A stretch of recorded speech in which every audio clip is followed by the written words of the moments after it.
Imagina entrar num projeto tipo extremamente organizado, com metas, etapas, encontros regulares, mas aí a primeiríssima regra, escrita assim em letras garrafais, é que ninguém nunca será recompensado por ser melhor do que o outro. Uhum.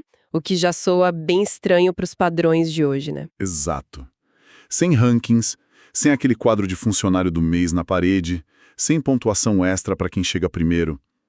Para as mentes modernas que são super gamificadas e condicionadas a buscar a próxima medalha virtual, isso soa como uma receita infalível para a apatia total. Com certeza. Parece contraintuitivo. Pois é, a pergunta que fica é: por que alguém se esforçaria se não tem um placar para mostrar quem está ganhando, sabe? É um choque direto no nosso sistema de recompensas, porque, assim, a sociedade atual roda à base de dopamina gerada por validação externa. Totalmente. A gente vive de like, né? Enfim, fomos treinados para isso, desde as primeiras notas lá na escola até os algoritmos das redes sociais agora. A gente aprendeu a entender o progresso só quando ele pode ser quantificado e, de preferência, comparado com o desempenho de quem está do nosso lado. E é exatamente por isso que o material que vamos dissecar na nossa exploração profunda de hoje é tão fascinante. Ele vai totalmente na contramão. E qual é a fonte de hoje? Nós recebemos um conjunto de diretrizes e anotações de um projeto chamado Jornada do Trabalhador. E esse projeto orbita em torno de um conceito central muito interessante chamado espiritismo vivido. Ah, legal. Mas vale um aviso importante aqui, né? Com certeza. A nossa missão hoje não é, de forma alguma, olhar para isso sob uma lente teológica ou religiosa. O objetivo é extrair o ouro pedagógico e psicológico desse documento. Genuíno, sabe? Uhum. Entender como eles transformam o que seria apenas uma participação burocrática num projeto em uma verdadeira experiência de vida. Algo que é construído pacientemente mês a mês, como um quebra-cabeça. É um adendo crucial para quem nos acompanha. O nosso foco nessa análise profunda é estritamente o modelo de desenvolvimento humano, a psicologia comportamental, né? Independentemente das crenças individuais ou políticas, a gente atua de forma totalmente imparcial. Sim, a gente está aqui como observador. Isso! O que temos em mãos é um estudo de caso brilhante sobre como organizar o crescimento de um grupo de pessoas, removendo os gatilhos clássicos de estresse. Então, ok, vamos desempacotar isso. Vamos direto para a base dessa estrutura, porque o primeiro passo já exige uma desconstrução brutal. Manda bala! O documento lista umas regras que parecem ir contra qualquer manual de produtividade que a gente conhece. Está escrito textualmente, olha só: não mede mérito moral, não julga a evolução, não compara trabalhadores e não cria ranking. Nossa, eles cortam o mal pela raiz. Cortam tudo. O texto ainda reforça que ali ninguém compete, todos caminham. E o mais curioso é a métrica que eles usam para isso. Como assim? Eles medem de que jeito? O foco muda de quantos pontos foram acumulados para quantos passos foram dados. É genial.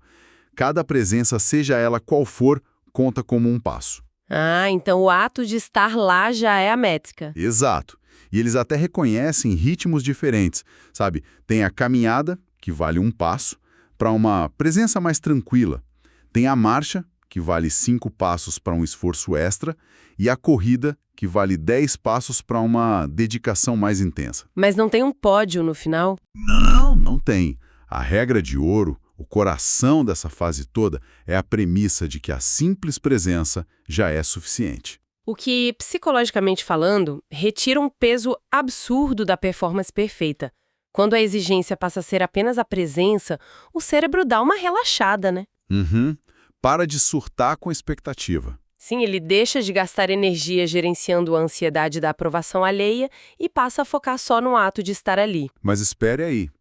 Deixa eu trazer um pouco do ceticismo de quem gerencia equipes ou de quem usa aplicativos de produtividade para tudo. Claro, faz o papel do advogado do diabo. É que se a gente pegar um aplicativo de idiomas moderno, por exemplo, ele pune o usuário severamente se houver a perda de uma ofensiva. Aquela contagem de dias seguidos no aplicativo, né? Isso.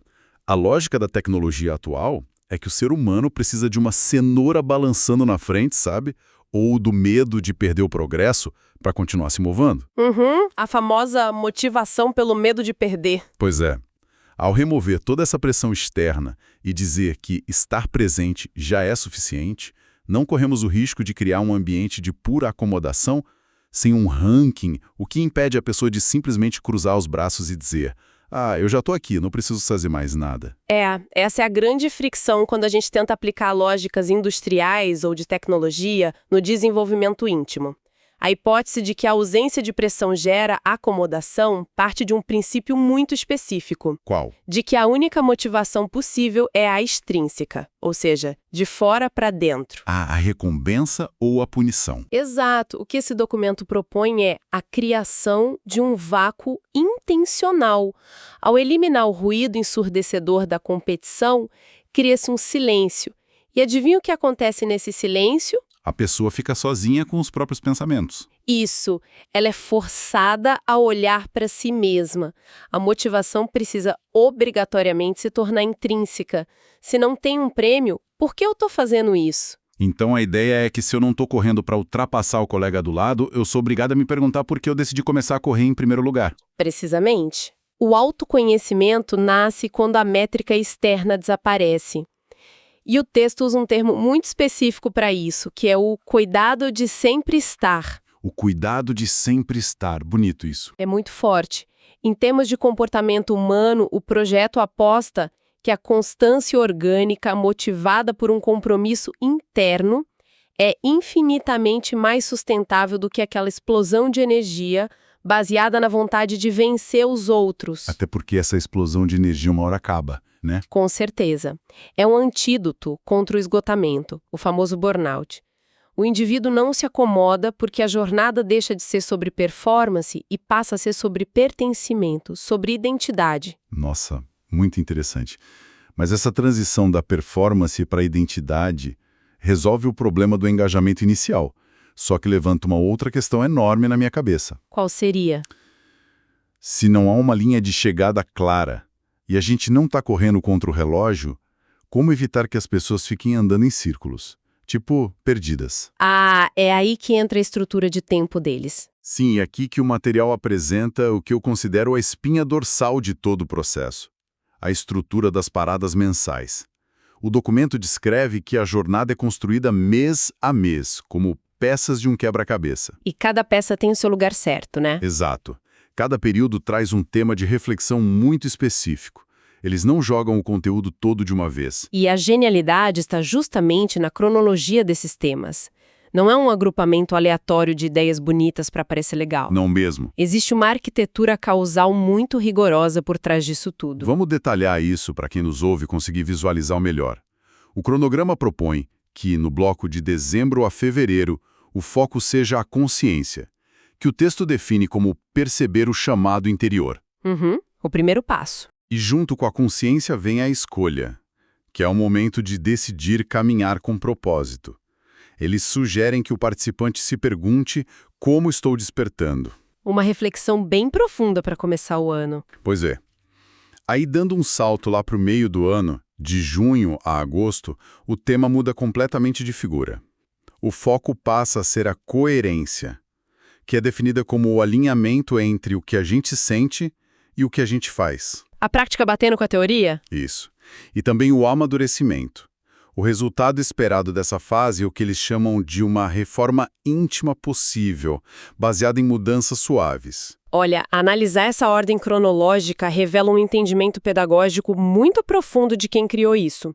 O bloco da coerência vir meses depois do bloco da consciência é a chave de tudo. Por que você acha que essa distância é tão fundamental? Porque uma das maiores causas de frustração no desenvolvimento pessoal é a pessoa tentar mudar o comportamento antes de entender a motivação dela. É tentar ter coerência sem ter consciência. Ah, é tipo tentar construir o telhado de uma casa antes de assentar os tijolos da fundação. Perfeita analogia. A pessoa tenta alinhar as ações dela a um ideal que ela sequer compreendeu internamente ainda, né? Aí não sustenta. Não sustenta de jeito nenhum. Se o indivíduo tenta pular direto para a fase de junho, a fase da coerência, sem ter passado por aqueles meses de reflexão silenciosa e de escolha genuína, a ação se torna totalmente artificial, vira uma atuação. Fica parecendo que a pessoa está só interpretando um personagem de alguém evoluído. Exatamente.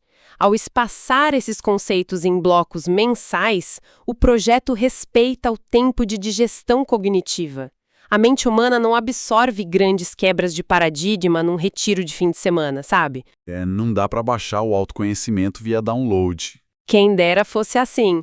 Mas é preciso viver com aquela pergunta de como estou despertando por 90 dias inteiros para que a resposta deixe de ser intelectual e passe a ser visceral, sentida no corpo mesmo.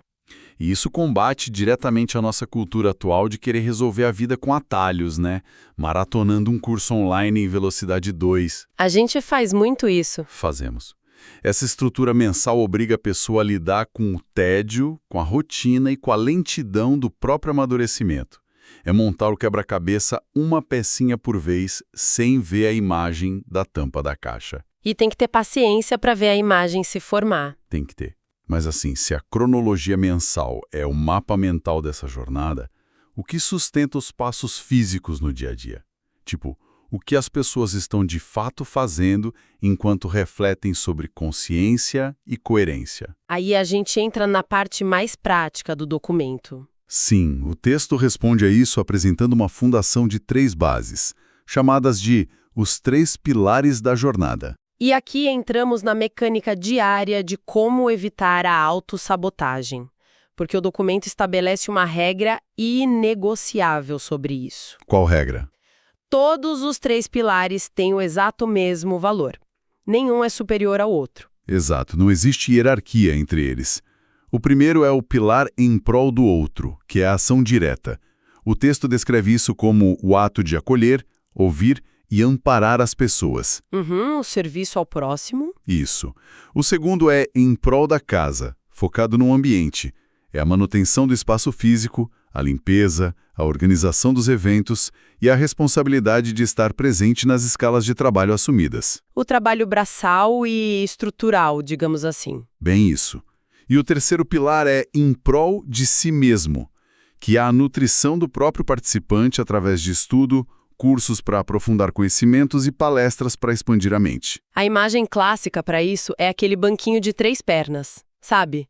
Se uma perna for mais curta ou faltar, a estrutura inteira tomba. Você cai no chão na hora. Cai mesmo, mas a teoria do banquinho é fácil de entender intelectualmente.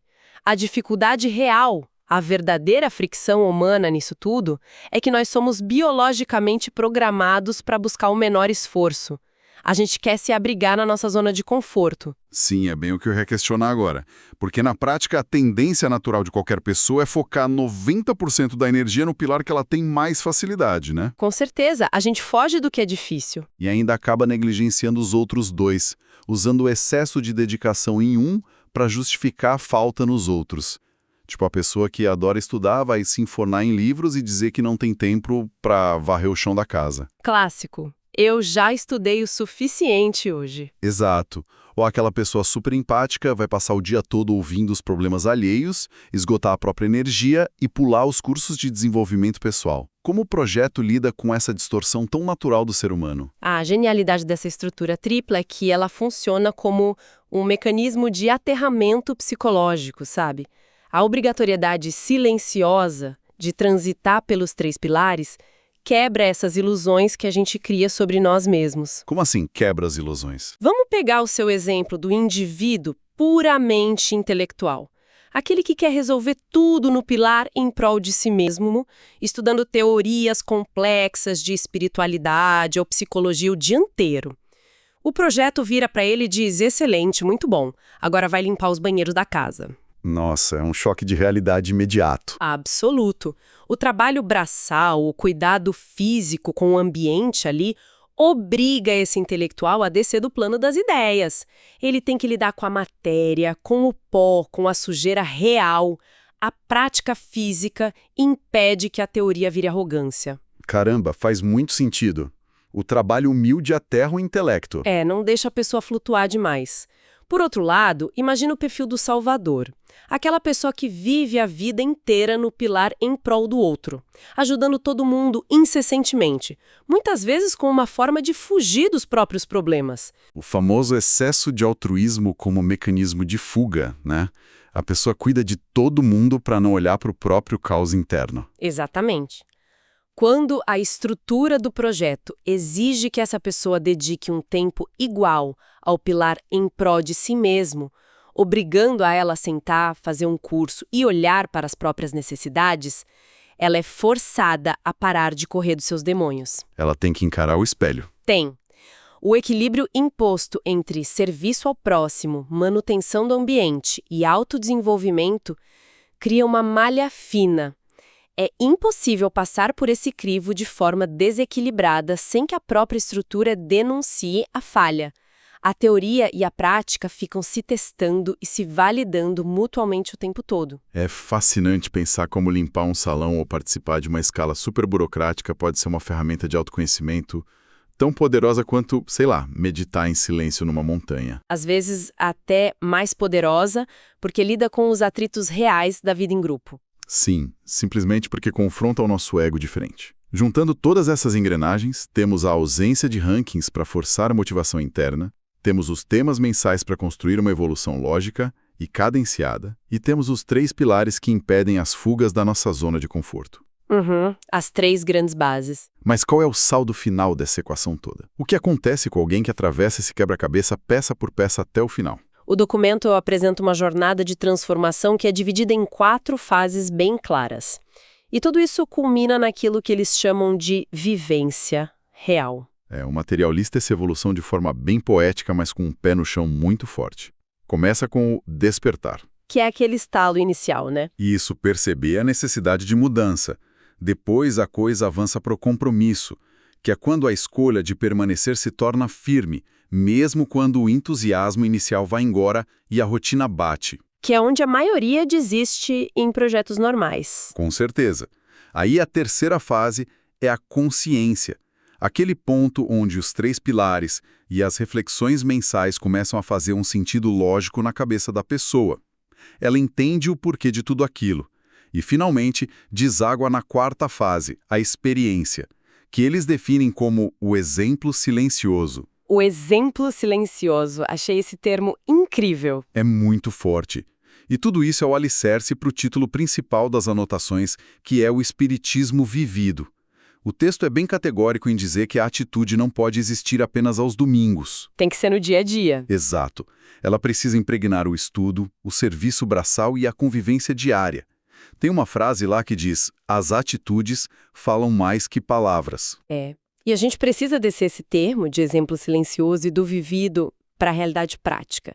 Porque corremos o risco de deixar o conceito abstrato demais e quem está ouvindo perder o fio da meada. É verdade. Como a gente traduz isso? Quando o documento fala de sair do despertar para chegar na experiência, ele está descrevendo a transição de um estado passivo de recepção de conteúdo para um estado ativo de incorporação de comportamento. Passivo proativo. Sim, porque participar de um processo é bater ponto.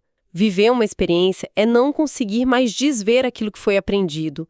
Muda você por dentro. Para visualizar melhor essa diferença abissal entre participar de um processo e viver uma experiência, vamos pensar no processo de aprender um idioma extremamente complexo. Boa, uma analogia prática. Pensa assim, o despertar e o compromisso são como você se matricular em um curso e ler livros de gramática na sua casa, no seu conforto, no sofá. Você está ali seguro. Super seguro. Você está entendendo as regras de como a língua funciona de forma isolada. É o equivalente a participar de um processo burocrático. No fim, você até tem um certificado de horas estudadas para mostrar. Mas não significa que você sabe se virar. Exatamente. Mas a experiência, o conceito do vivido que a fonte traz, é você ser largado sozinho no centro de um país estrangeiro onde ninguém fala sua língua materna. De repente, a gramática que estava lá no papel precisa virar a sua ferramenta para conseguir pedir um prato de comida, para não se perder na rua, para pedir ajuda. É o momento em que a teoria colide com a necessidade de sobrevivência, sabe? A gramática deixa de ser um conhecimento intelectual e se funde a seu comportamento por puro instinto. Você pegou no ponto. Você não está mais lá pensando na regra do idioma antes de falar. As palavras simplesmente saem porque aquilo se tornou parte de quem você é agora. Caiu a ficha de vez. Quando o projeto descreve o espiritismo vivido e o tal do exemplo silencioso, é exatamente isso que eles estão buscando. A pessoa absorveu tanto as reflexões de cada mês E equilibrou tanto o ato de varrer o chão com o ato de estudar e de amparar o próximo, que a crença dela não é mais um discurso inflamado para convencer os outros. Ela não precisa convencer ninguém de nada com palavras. Não precisa. O comportamento cotidiano dela passa a ser o próprio idioma em ação. A teoria virou o próprio oxigênio dela. Nossa, e a conexão que devemos fazer é que chegar a esse nível de fluência comportamental, digamos assim, é mecanicamente impossível se você estiver tentando acelerar o processo. Se estiver tentando hackear a jornada. Sim, para ganhar de alguém num ranking, ou se você estiver pulando os meses de base para ir direto para as conclusões finais. A experiência não é um prêmio de chegada que se ganha lá no final. Não é um troféu. Não é. Ela é a própria textura do caminho quando ele é percorrido na velocidade correta, sem ansiedade e com equilíbrio lá dos 3 pilares. O que nos traz a uma reflexão muito mais ampla sobre tudo que a gente decupou aqui hoje. Nossa análise partiu de um material específico, mas a arquitetura por trás dele tem uma utilidade quase que universal. Serve para qualquer área da vida, praticamente? Nós dissecamos como a eliminação da métrica externa de comparação, apesar de parecer assustadora no início para muita gente, é o que força a bússola interna a funcionar. Vimos como fatiar o tempo em quebra-cabeças mensais lógicos evita que a ansiedade sabote o aprendizado, porque a consciência obrigatoriamente pavimenta o caminho para a coerência. Um passo de cada vez. E entramos nas engrenagens dos 3 pilares, descobrindo que equilibrar o trabalho físico, a doação ao outro e o estudo de si mesmo é, na verdade, um baita sistema de defesa contra a hipocrisia e as fugas do nosso ego. É um freio de arrumação excelente. E como tudo isso pavimenta a estrada para sair da mera participação teórica e chegar na profunda vivência de um estado. Sabe, para quem nos escuta hoje, às vezes a caminho do trabalho, ou tentando liderar uma equipe numa empresa, ou até mesmo gerenciando um projeto familiar exaustivo, a mecânica contida nestas diretrizes serve como um manual ansiedade fantástico. É verdade. A gente sofre muito com isso. A gente se divide e se cobra demais. E o documento sugere que talvez a eficiência real não esteja na velocidade de terminar logo, mas sim na distribuição correta do próprio peso ao longo do tempo, na consistência. É um baita choque de perspectiva. Se pegarmos o conselho central deles de que a simples constância de estar presente e o foco na peça exata daquele mês já são contribuições imensas, a gente tira toneladas de expectativas irreais das nossas costas de uma vez só. Dá até um alívio, né? Dá um alívio enorme, mas também me deixa com uma inquietação inevitável. Olha só, compartilha essa inquietação com a gente. O material que estudamos hoje crava que transformar teoria em uma experiência vivida requer esquecer a pressa, ignorar a competição e focar apenas no degrau do momento. Estar presente no agora. Exato. Se olharmos para as nossas próprias vidas, para as carreiras que a gente está construindo, ou para as relações nas quais a gente está investindo pesado todo dia, será que não estamos sabotando a chance de viver algo incrivelmente profundo hoje, simplesmente porque gastamos toda a nossa energia mental perguntando quando, afinal, esse quebra-cabeça vai ficar pronto e qual nota vão dar para ele? Nossa! É a pergunta essencial para diferenciar quem está apenas correndo em uma esteira, suando sem sair do lugar, de quem está de fato caminhando por um propósito. Sem dúvida nenhuma. Fica o convite para a reflexão de quem nos ouve. A montagem de um grande quebra-cabeça não é sobre ver a imagem final rápido e guardar na caixa. É sobre o tempo que a gente passa manuseando cada peça, com atenção, até ela se encaixar perfeitamente.